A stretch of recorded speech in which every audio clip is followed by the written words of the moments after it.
Good morning, everyone, and welcome to my first AFL vlog. So I am quite looking forward to this match today. It is the preliminary final between Glasgow Sharks and the Tyne-Tees Tigers. So I'm heading towards Newcastle in a minute, where I will be getting a lift up to Glasgow for the match. It's going to be a little bit of a long trip, but it should be worth it. It should be a really good game today, I hope, with the teams having finished second and third during the season, which is a big improvement for the Glasgow Sharks, who finished fourth last season, I believe, but were able to make the grand final. For the Tigers, it's a position lower than they finished the previous season, meaning that they did have to play the eliminator with the Clarets last week, but they did win that by quite a considerable margin, so they'll be in quite a good mood going into this and probably reckon that they can really ruffle a few feathers today and might be able to get the win. From what I have heard, Chris Roger is quite happy with the squad that he's put together today, even if it is a little bit on the small side. So they'll be going up there with confidence, looking to get the result. So I don't have any team news quite yet. I will be back with that in a bit, and I'll check in with you guys a little bit later.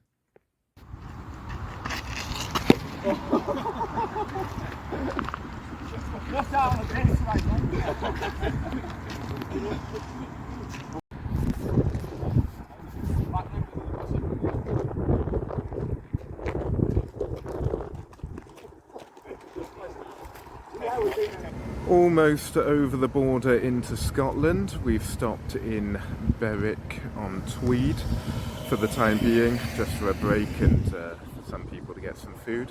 So now's a good time, I think, to talk about the teams a little bit. I have a pretty good idea of what the squads are today. I think they've been announced, but I will bring them to you in full when we get to the ground at some point. So looking at form this season, I think the Glasgow Sharks will be very pleased with their season so far. The only team they have lost to is the Edinburgh Bloods, who have got a 100% record so far and have already qualified for the grand final. They did lose to Edinburgh Bloods last week. I think they were a little bit low on the numbers from what I've picked up.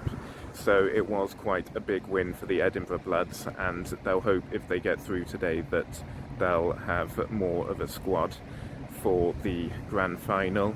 So again, looking at the stats for the Sharks this season, they have had some thumping wins, including the 182-point win over the Glasgow Giants, where they restricted them to just a single goal and 6 points. They won the last match of the regular season, which was against the Tyne-Tees Tigers. That was around a 40-point win, and they'll have been pleased with that one as well. So it's been a good season for the Sharks. For the Tigers, it's not been quite as promising a season as it was last season. As I said, they finished third rather than second this time, and the record, including the elimination final last week, is 4-4. So they have played the Bloods twice, though, which the Sharks also have, but one of them was the match last week to see who qualified straight for the grand final. So it's been a slightly tougher season for the Tigers, with the two matches against the Bloods and sometimes having a slightly smaller squad. They have played the Clarets 3 times, which involved 2 wins at home, including the elimination final last week and the loss away to them earlier this season. They have had some matches where the squad has been a little bit smaller, and today I think they'll have 1 or 2 players less than the Sharks will. But as I said, the coach believes he's got a good side today, and they're really looking to take the game to them and see what they can come out with. So, I'm looking forward to the game. I think it will be closer than the match was a couple of weeks ago. At least I'm hoping it will, and we'll see how we get on. So I will be back with you when we're up at the ground and hopefully bring you a bit of team news.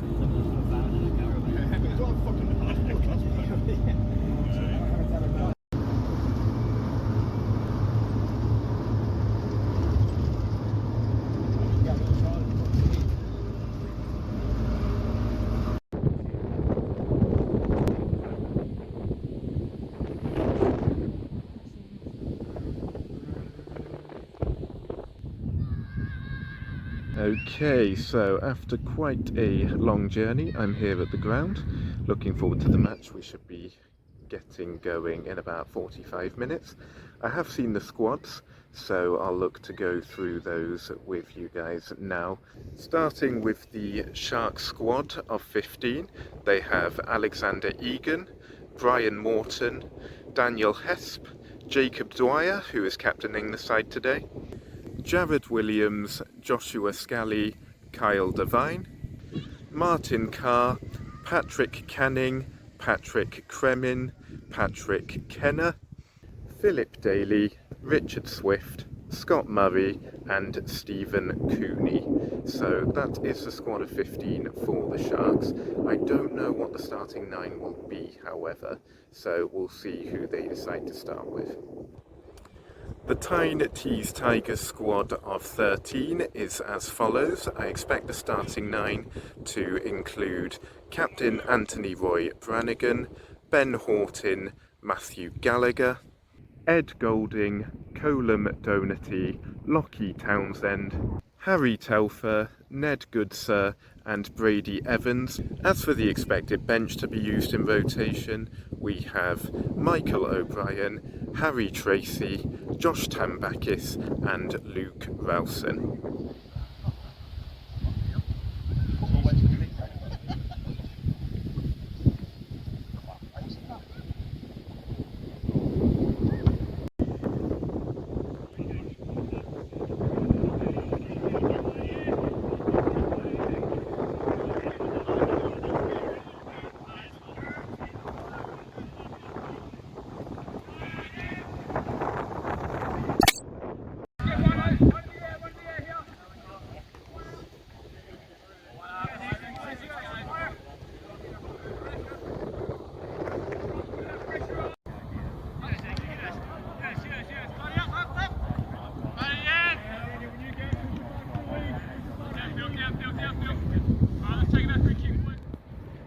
Coin toss has been done and we are going to get going soon. It should be quite a strong Tigers side taking on a consistently strong Sharks side, so I think both teams are going to be really up for it and I'm hoping that we're going to have a really good game today. So let's see what happens. Go! Let's go!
Okay, a very interesting first quarter of the game. I think it's the Sharks by 7 at the moment, but the way the game has swerved and gone end to end has been a very interesting watch.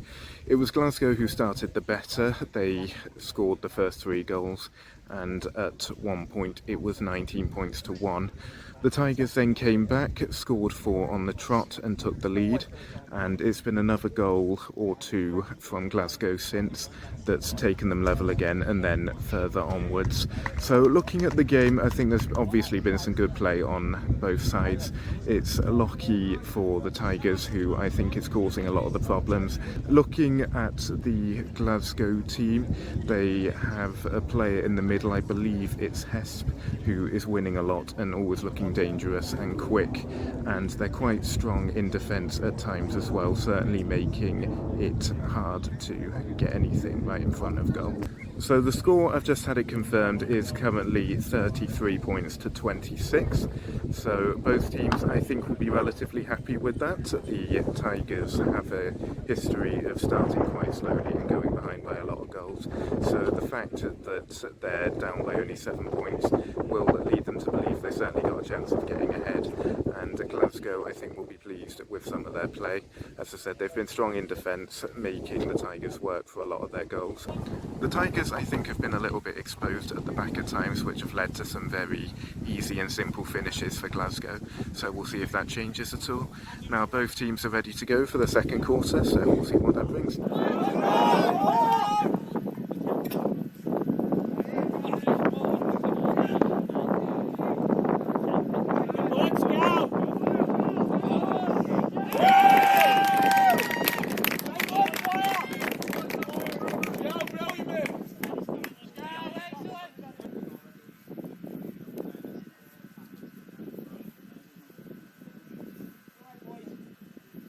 Give us a shout if you need it, lad.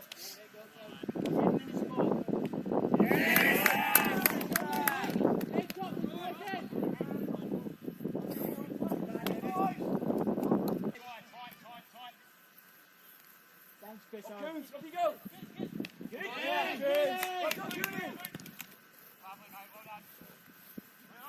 Time, Kyle.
At half-time, it is 57-40 in favour of the Glasgow Sharks, so it's still quite a close game at the moment. They've extended the advantage by 10 points, but the Tigers do seem quite happy with it.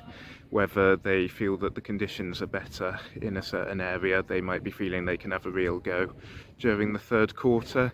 So it's been a quieter quarter than the first one, where both teams sort of came out all guns blazing. There have been a couple of goals. Looking at some of the play, there's been an injection of speed from the Glasgow Sharks, particularly with Alexander Egan, who is moving pretty quickly and distributing the ball quite well. There's also been the target man up front, who I believe is Scally, who has managed to catch a few, score a couple of goals that way. I believe some of the defending has been better on both sides during that quarter. They've managed to snuff out a lot of the danger, and as I said, there's not been a huge amount of goals scored, and there's been some continually good play on the Tigers side as well, particularly with Lockie, who I mentioned earlier. So it's not too long before we start the second half. It's still all to play for, so we'll see what both teams can bring to this.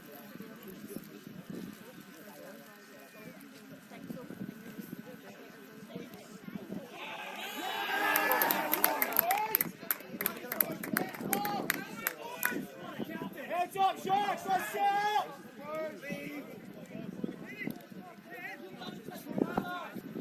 Play, Shark! Good pressure, boys! Heads up!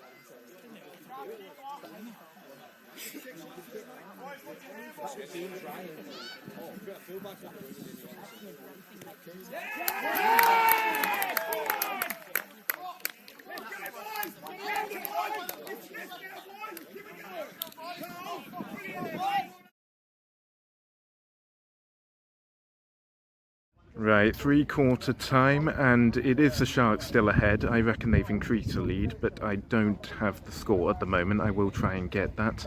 A couple of late goals from the Tigers, though, means that it could still be a contest of some sort, and we could be in for quite an exciting last quarter. There are a few feathers getting ruffled on both sides, so we'll see if tempers flare over at all and who can keep their cool the best. So, exciting last quarter, and hopefully a good game of footy. We'll see. Having said that, I'm hearing that it's only 14 points. I think it is 76 to 62 from what I've heard, but again, I will be able to pick it up officially and know for sure. But we have the final quarter to come.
Come on, excellent there, well done. Great work, Paddy.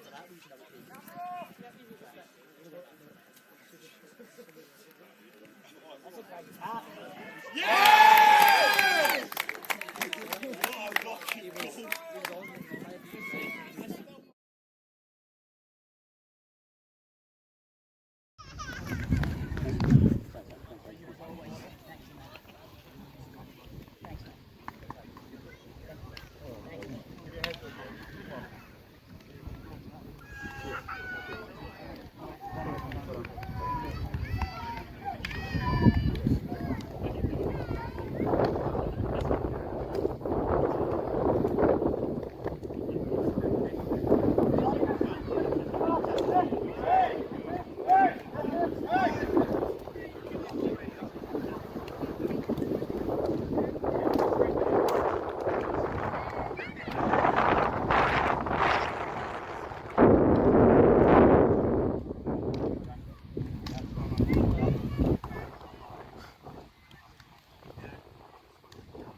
So it finishes here in Lenzie, Glasgow Sharks 128, Tyne-Tees Tigers 64. The last quarter, I'd say it's disappointing if you're looking at it from a neutral perspective. You know, we had 3 close quarters of footy, but in the last quarter it just got away from the Tigers. Glasgow, pretty much every shot they seemed to take just seemed to fly in for 6 points, and credit to them, they played very energetically today and scored the goals that they needed to. So I'd say they were just that bit quicker today, that bit stronger, and deserved their win in the end. So disappointing from the Tigers' perspective. You know, it's just not to be for them again this season, and the second year in a row they do go out to the Glasgow Sharks, who will go on to face Edinburgh Bloods in the final in a couple of weeks. But you know, as Aussie Rules continues to grow here, hopefully we've got a lot more seasons ahead and we'll see a lot more good football. There was lots of it during that game on both sides. A lot of goals from Scally, I believe. I think Kyle Devine got in on it during that last quarter as well. And they, as I said, scored plenty of goals in order to put the result beyond reasonable doubt. There were some encouraging signs for the Tigers as well, some great defending from Goldie during that quarter, but it is quite a big scoreline in the end. So going forward, it's nearly the end of the season. As I said, just the one game left to go. I will look forward to next season where I'll hopefully do an awful lot more of this, mainly from a Tigers perspective, as that's my local team and I've enjoyed supporting them a lot. So I expect I'll check in with you guys one more time before we finish and head back. But for now, most of the game was very enjoyable and I'm glad that I've been here today to witness it.